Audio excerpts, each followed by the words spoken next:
उस रात्रि के संपूर्ण समय की चोरी निद्रा देवी कर लेती है। निद्रया ह्रियते नक्तम, नक्तम निद्रया ह्रियते। निद्रा के द्वारा रात्रि के काल की चोरी कर ली जाती है। सोते सोते रात व्यतीत हो जाती है और लोग क्या कहते हैं, रात्रि को 9-10 बजे सो गए और सवेरे 6-7 बजे उठे और फिर कहते अरे आज तो बहुत जल्दी सवेरा हो गया। अरे भले आदमी, सवेरा जल्दी हो गया। रात के समय पर रात हुई, सवेरे के समय पर सवेरा हुआ। 1 मिनट घटती बढ़ती नहीं है काल की सीमा। तुम इतने प्रमादी हो चुके हो कि 7-8 घंटे तक मुर्दे के जैसे बिस्तर पर पड़े रहने पर भी तुम्हारा आलस्य, प्रमाद, तंद्रा दूर नहीं हुई और तुम कहते हो कि आज तो बहुत जल्दी सवेरा हो गया।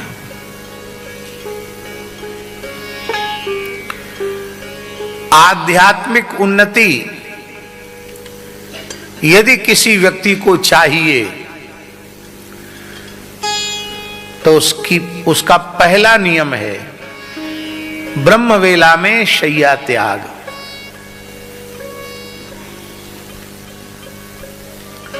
आध्यात्मिक उन्नति चाहिए तो कम से कम 4 बजे तो हर हालत में बिस्तर छोड़ दो, आसन छोड़ दो, स्नान आदि में चले जाओ। और आगे सुनो, भौतिक सुख समृद्धि भी चाहिए तो भी 4 बजे उठना सीखो। दैवी संपद विमोक्षाय निबंधाया सुरीमता। दैवी संपत्ति की प्राप्ति के लिए आपको ब्रह्म वेला में जगना पड़ेगा। आप लोग कहेंगे कि हमने तो दिन चढ़े तक सोने वाले, 9-10 बजे तक सोने वाले लोग भी धनी मानी देखे हैं।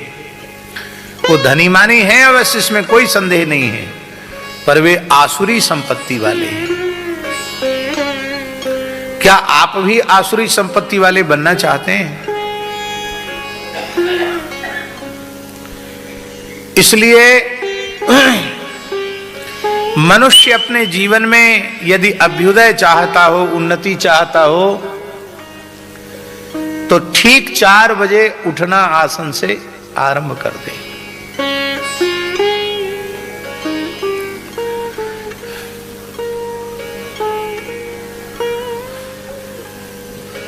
प्रायः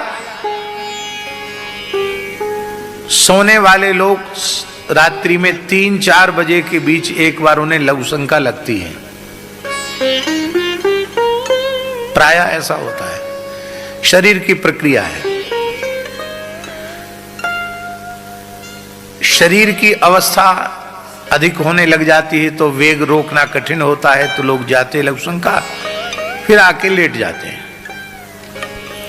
और अवस्था शरीर की अधिक नहीं होती है, कम होती है, वेग रोकने की क्षमता होती है, तो लघुशंका लगी रहती है, फिर भी पड़े रहते हैं, आलस के मारे लघुशंका करने नहीं जाते हैं। लेकिन हमारा ऐसा मानना है वो लघुशंका का वेग नहीं है, वो प्रकृति का अलार्म है, अलार्म है। वो भगवान जगाते हैं कि भाई तुम उठोगे, लघुशंका के लिए उठोगे तो उठ ही जाओ, अब सो मत, अब सोने का समय नहीं है, अब स्नान ध्यान करके भजन में लग जाओ। लेकिन हम ईश्वरीय संदेश को नहीं मानते हैं। सूर्योदय तक सोने की बात बहुत ही खराब है। साधक कथनचित सूर्योदय तक सो जाए तो उसे पश्चाताप करना चाहिए, इसका प्रायश्चित करना चाहिए। पूरे दिन केवल जल पी करके रहे और भगवान से प्रार्थना करे कि ऐसा दूसरा दिन हमारे जीवन में फिर ना आवे।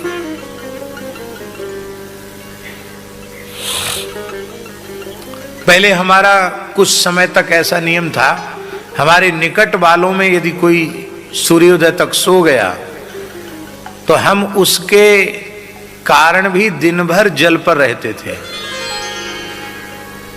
ऐसा नियम था हमारा, काफी समय तक नियम चला। त्यागी जी को पता है, हमारे पास 5-7 जो लोग रहते हैं उनमें कोई एक व्यक्ति सूर्योदय तक सो गया तो उसके प्रति तो हम कठोरता नहीं करते थे, अपने प्रति कठोरता करते थे। पूरे दिन केवल जल पर रहते थे। इस नियम को पूज्य पथमेड़ा महाराज जी ने हठ पूर्वक छुड़वाया। बोले आप अपने प्रवचन मंच से सिद्धांत की, कल्याण की जो बात कहनी चाहिए वो सब कुछ कह देते हैं। अब कोई माने तो न माने तो उसका प्रभाव आपके चित्त पर नहीं पड़ना चाहिए। आप अपने ऊपर इतना कठोरता करेंगे और फिर कथा भी कहनी है, यात्रा भी करनी है, तो इसका प्रभाव शरीर पर पड़ेगा। इसलिए मेरी आज्ञा है कि इसको छोड़ दो।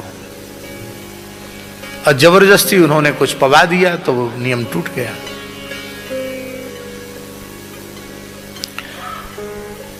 कितने दुख की बात है, मनुष्य के पास भगवत स्मरण के लिए समय ही नहीं है। बातें लंबी चौड़ी करना है कल्याण की, कहां से कल्याण होगा। पहली बात है सुबह उठना सीख लो। निद्रया ह्रियते नक्तम, सारी रात सोने में व्यतीत हो जाती है। व्यवायेन च वावयः, अथवा व्यवाय में या तो भोग में रात्रि व्यतीत होती है या निद्रा में रात्रि व्यतीत होती है। और दिन दिवाचार्थे हया, धन कमाने की इच्छा में दिन व्यतीत हो जाता है। धन कमाने में नहीं, धन कमाने में नहीं, धन कमाने की इच्छा में। आप लोग कहेंगे धन कमाना और धन कमाने की इच्छा, समझ में नहीं आई बात।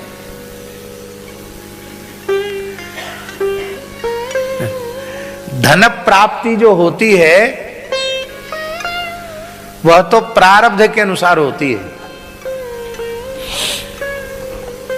धन की प्राप्ति प्रारब्ध के अनुसार होती है।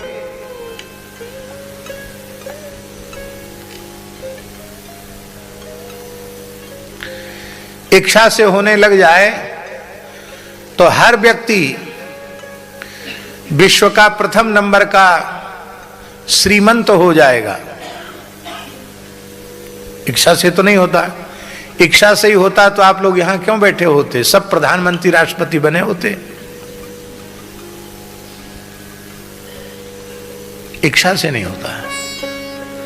प्रारब्ध और प्रारब्ध के अनुकूल पुरुषार्थ।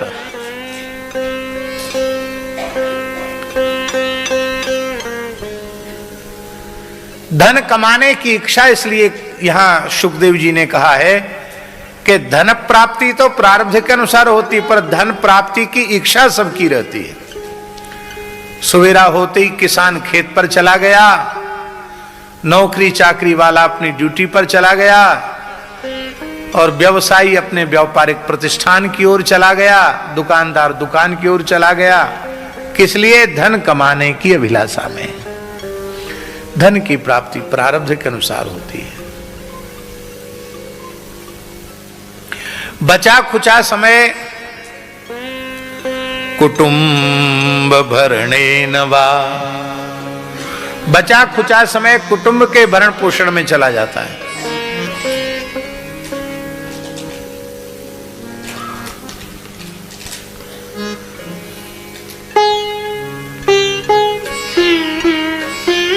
अब एक और प्रपंच सबके पीछे लग गया है,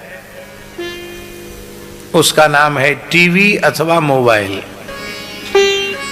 जब तक टीवी केवल आई थी तब तक कुछ कम प्रपंच था। लोग फुर्सत में आते थे, घर में टीवी खोल के बैठते थे। अब हर हाथ में टीवी आ गई मोबाइल के रूप में। जो चाहो सो मोबाइल में देख लो।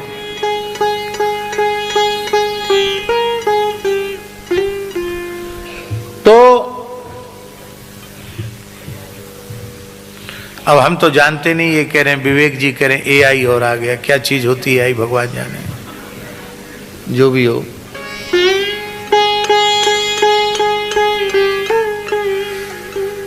तो ये सब चीजें हैं मनुष्य के अमूल्य समय को नष्ट करने वाली। देखिए हम जो कुछ बोल रहे हैं ये हम सबके परम कल्याण की बातें हैं।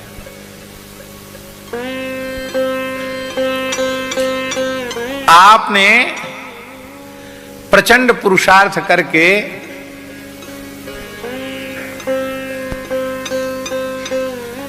अस्सी वर्ष तक की आयु में, एक अनुमान बता रहे हैं हम आपको, 80 वर्ष तक की आयु में आपने 100 करोड़ रुपए कमाया। कितना कमाया? 100 करोड़। अब भगवान से आप कहिए कि हमने 80 साल में जितना 100 करोड़ कमाया है वो सबका सब आप ले लो, 80 वर्ष हमको और दे दो, मिल जाएंगे?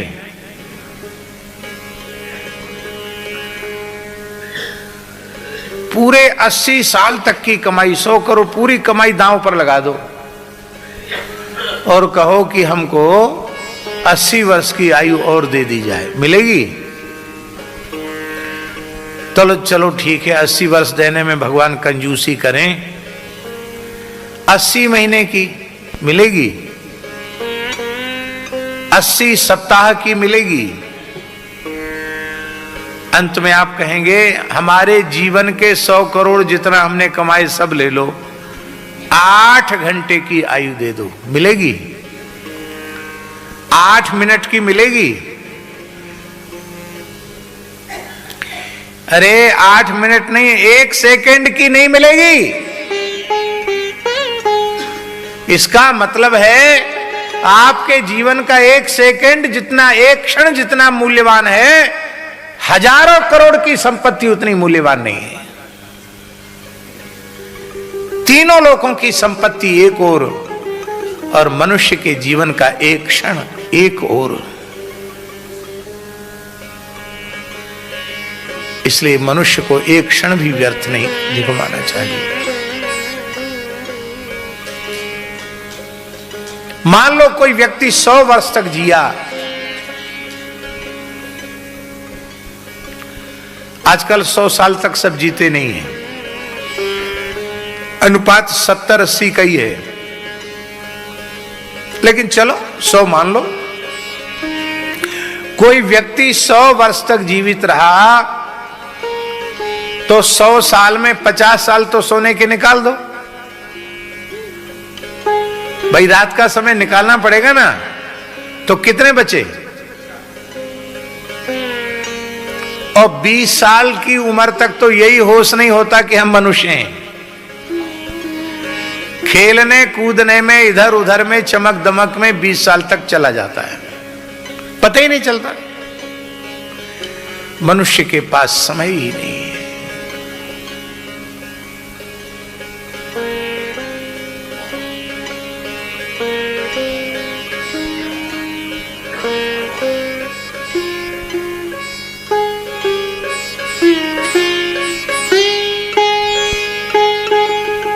जिन पूज्य जटिया बाबा का हमने स्मरण किया था, ठाकुर श्री विजय कृष्ण गोस्वामी, उनका मंगलमय जीवन चरित्र आप पढ़िए। उनके शिष्य कुलदानंद ब्रह्मचारी जी के द्वारा लिखा हुआ सद्गुरु संग पढ़िए, आपको पता चलेगा ठाकुर श्री विजय कृष्ण गोस्वामी मुश्किल से आधा घंटे ही विश्राम करते थे। कितना?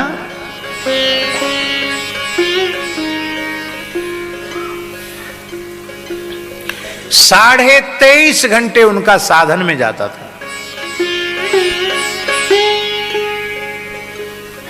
हम रात में भी सोते हैं, दिन में भी सोते हैं, और वो कथा में आते तो ऐसे हो जाता। सामने वाला ठीक से सुन रहा, उसी के पीठ में अपनी मुंडी टिका देते हैं।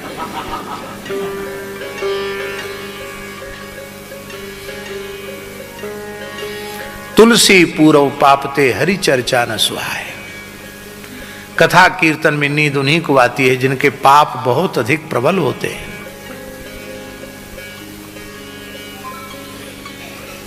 एक क्षण के लिए नींद आ गई, मान लो वही एक वाक्य हमारे जीवन की दिशा बदलने वाला होता, तो हम कितने बड़े घाटे में रहे। हम वंचित रह गए, अपने परिवर्तन से, अपने कल्याण से वंचित रह गए। व्यवहार से पलायन नहीं किया जा सकता है। खेती, नौकरी, चाकरी, व्यवसाय, परिवार के नाते, रिश्तेदारों के प्रति कर्तव्य, व्यवहार, वो सब करना पड़ेगा, उसको छोड़कर कहीं भाग नहीं सकते। किंतु यह सब करते हुए भी इस बात पर पक्का ध्यान बनाकर रखना पड़ेगा कि मनुष्य जन्म केवल भगवत प्राप्ति के लिए मिला है, और भगवत प्राप्ति का सबसे श्रेष्ठ, सबसे सहज, सबसे सरल साधन है निरंतर नाम का अभ्यास। निरंतर नाम का अभ्यास, हर समय नाम, हर समय नाम, हर समय नाम। किसी का मार्ग आज तक खुला है भगवान नाम से ही खुला है, और किसी का खुलेगा तो भगवान नाम से ही खुलेगा, और कोई उपाय नहीं है। आहा,